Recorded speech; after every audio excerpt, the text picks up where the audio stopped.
नमस्कार दोस्तों, स्वागत है आपको सक्सेस 100 के यूट्यूब चैनल में। दोस्तों, मैं आज दिखाने वाला हूं मैथ्स के 10 ऐसे महत्वपूर्ण प्रश्न जो एग्ज़ाम में बार बार पूछे जाते हैं। तो चलिए दोस्तों शुरू करते हैं। Question number 1, 18 into 12 plus 16 divide 8 minus 14, इसका आंसर क्या होगा, हमें इसको निकालना है। तो चलिए दोस्तों करके देखते हैं। 18 इंटू 12, इसका आंसर आएगा 216 प्लस 8 से 16 को डिवाइड किया जाए तो कितना होगा 2 माइनस 14। 216 प्लस 2 को जोड़ देंगे 218 माइनस 14। अब 218 में से माइनस 14 को हटा दिया जाए तो कितना होगा 204। 204 किस ऑप्शन पर है? 204 ऑप्शन नंबर सी पर है, तो ऑप्शन सी सही हो जाएगा। मैं उम्मीद करता हूं दोस्तों आपको इस क्वेश्चन को अच्छी तरह से समझ में आ गया होगा। चलिए नेक्स्ट क्वेश्चन पर। क्वेश्चन नंबर 2, ए, बी और सी मिलकर ₹150 प्रतिदिन कमाते हैं, जबकि ए और सी मिलकर ₹94 कमाते हैं और बी और सी मिलकर ₹76 कमाते हैं। सी की प्रतिदिन की कमाई कितनी है? दोस्तों, इस क्वेश्चन को एसएससी 2013 में भी पूछा गया था। तो आए हम लिख लेते हैं इसका। ए प्लस बी प्लस सी का प्रतिदिन की कमाई है 150, जबकि ए और सी की प्रतिदिन की कमाई है 94 और बी और सी की प्रतिदिन की कमाई है 76। अब हम पहले ए का प्रतिदिन की कमाई लिख लेंगे। ए प्लस बी सी का मान क्या है दोस्तों? 76 इजुकल 150। तो अब ए इजुकल 150 माइनस 76, 150 में से 76 को हटा दिया जाए तो कितना होगा 74। तो ए का मान हुआ 74। अब हम दोस्तों सी की प्रतिदिन की कमाई निकालेंगे। ए प्लस सी इजुकल 94।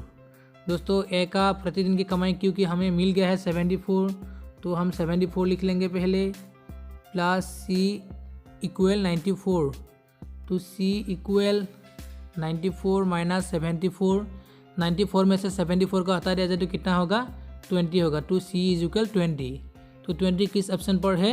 ऑप्शन नंबर बी पर है, तो ऑप्शन बी सही हो जाएगा। मैं उम्मीद करता हूं दोस्तों आपको इस क्वेश्चन को भी अच्छी तरह से समझ में आ गया होगा। चलिए नेक्स्ट क्वेश्चन पर।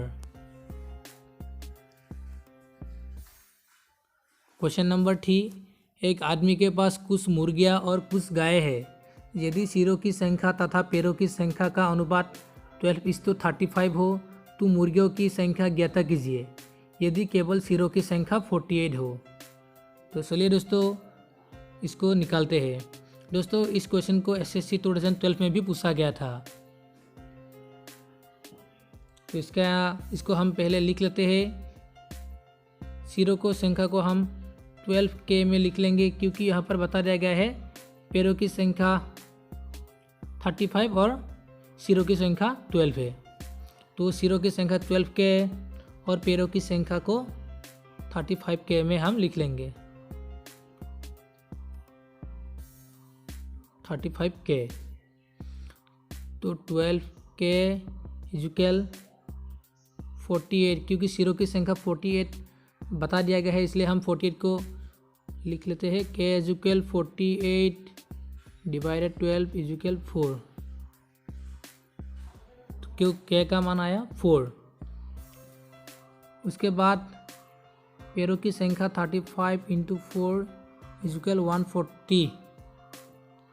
तो दोस्तों हम पुनः इसका मान निकालने के लिए हम लिख लेंगे x प्लस मुर्गियों की संख्या को x और गाय की संख्या को y से लिख लेंगे। इसके बाद 48, क्योंकि मुर्गियों की 2 पैर रहती है इसलिए 2x प्लस गाय की 4 पैर इसलिए 4y इजुकल 140 लिख लेंगे। हम 2x प्लस 4y इजुकल 140 लिख लेंगे। तो 2x plus 488 minus you Y का मान क्योंकि 48 है, x इजुकल 140, तो 2x plus 192 minus 4x equal 140। तो 4x से 2x को हटा देते तो कितना होगा, 2x इजुकल 192 माइनस 140, तो 2x इजुकल 190 में से 140 को हटा देते तो कितना होगा, 52।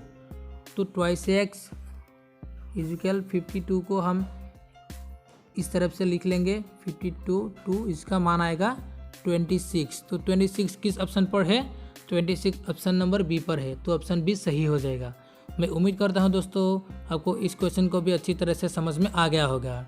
तो चलिए नेक्स्ट क्वेश्चन पर। क्वेश्चन नंबर 4, एक फैक्ट्री में प्रति 9 में से एक महिला कामगार है। यदि महिला कामगारों की संख्या 125 है तो कामगारों की कुल संख्या क्या होगी। दोस्तों इस क्वेश्चन को एसएससी 2013 में भी पूछा गया था, तो एकदम सिंपल सा इसका आंसर है दोस्तों, हम करके देखते हैं। चलिए, क्योंकि महिला कामगारों की संख्या 125 बता रही है, इसके लिए हम 125 को लिख लेंगे और 9 से इनको मल्टीप्लाई कर देंगे, तो इसका आंसर क्या आएगा, 1125। तो 1125 किस ऑप्शन पर है, ऑप्शन नंबर बी पर है, तो ऑप्शन बी सही हो जाएगा। मैं उम्मीद करता हूँ दोस्तों आपको इस क्वेश्चन को भी पूरी अच्छी तरह से समझ में आ गया होगा। चलिए नेक्स्ट क्वेश्चन पर।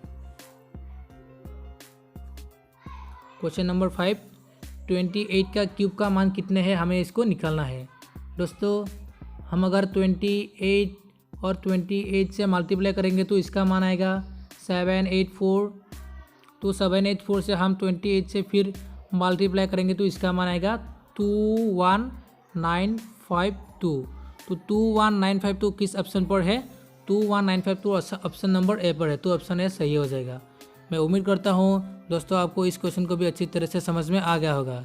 दोस्तों एक बार फिर से बता दूँ, आपको इस मल्टीप्लाई से करने में कुछ दिक्कत है तो आप कमेंट में मुझे बताएं, मैं इसका हल भी आपको करके बताऊंगी। चलिए नेक्स्ट क्वेश्चन पर।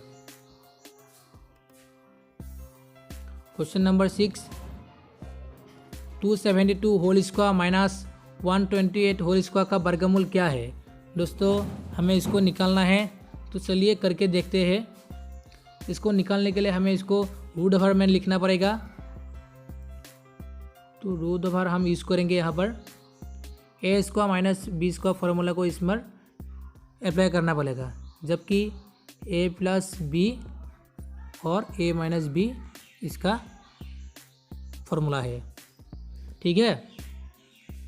तो देखते हैं, 272 प्लस 128 होल स्क्वायर, 272 माइनस 128, तो इसका आंसर आएगा पहले 400। 272 प्लस 128 को हम जोड़ दे सके तो कितना होगा, 400 इंटू 272 माइनस 128 को हटा दिया जाए तो कितना होगा, 144। तो अब हम रूट ओवर को हटा दिया जाएगा तो इसको स्क्वायर में लिखना पड़ेगा। स्क्वायर में लिखने के लिए क्या होगा, 400 को हम स्क्वायर में लिखे तो कितना होगा, 20 इंटू 144 को स्क्वायर में लिखेंगे तो कितना होगा, 12। तो 20 इंटू 12 का आंसर क्या आएगा, 240 होगा। 240 किस ऑप्शन पर है, 240 ऑप्शन नंबर सी पर है, तो ऑप्शन सी सही हो जाएगा। मैं उम्मीद करता हूं दोस्तों आपको इस क्वेश्चन को भी अच्छी तरह से समझ में आ गया होगा। चलिए नेक्स्ट क्वेश्चन पर। क्वेश्चन नंबर 7, 24, 30, 42 का महत्तम समापवर्तक ज्ञात कीजिए।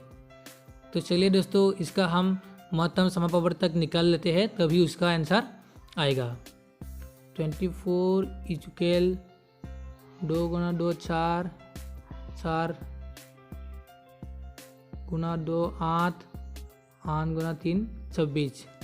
अब 30 को लिख लेते हैं, 2 गुना 3 6, 6 गुना 5 30। 42 का लिख लेते हैं। 2 गुना 3 6, 6 गुना 7 42।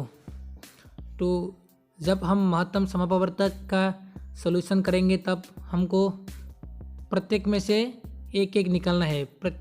जो पहली वाले से रहेगा वो दूसरे वाले में भी रहना पड़ेगा और तीसरी वाले में भी रहना पड़ेगा, तभी इसमें से एक एक लाएंगे। ठीक है, तो पहले में भी 2 है, सेकेंड में भी 2 है और थर्ड में भी 2 है, तो इसलिए हम पहले 2 को लाएंगे। ठीक है, इंटू, और पहले में भी थी है, सेकेंड में भी थी है और थर्ड में भी थी है, इसलिए हम इसमें एक लाएंगे। क्या होगा? थी।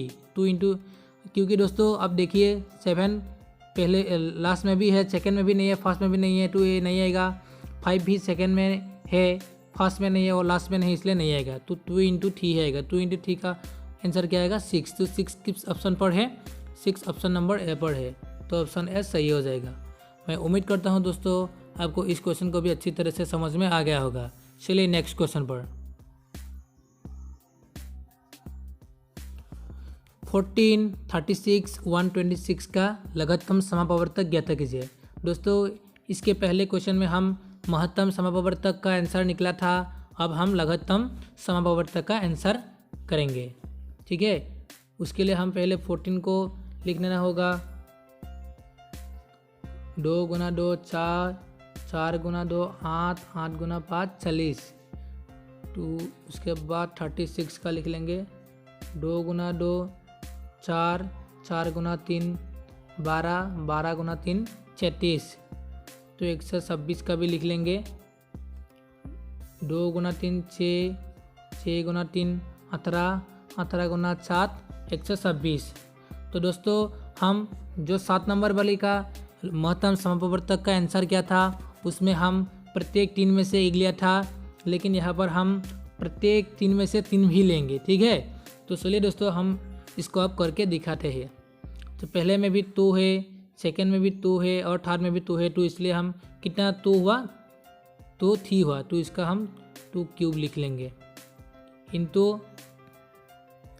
3 फर्स्ट वाली नहीं है, सेकेंड वाले में भी है, थर्ड वाले में भी है, तो इसलिए हम इसका 3 स्क्वायर लिख लेंगे। तो इसके बाद 5, पहले वाले में 5 है तो इसका 5 लिख लेंगे और लास्ट वाले में भी इसका क्या है? 7 है, तो इसका 7 लिख लेंगे। तो 2 क्यूब का क्या हुआ? 2 गुना 2 4, 4 गुना 2 8, 3 गुना 3 9 इंटू 5 इंटू 7। तो इन चार को हम मल्टीप्लाई करेंगे तो इसका आंसर क्या आएगा?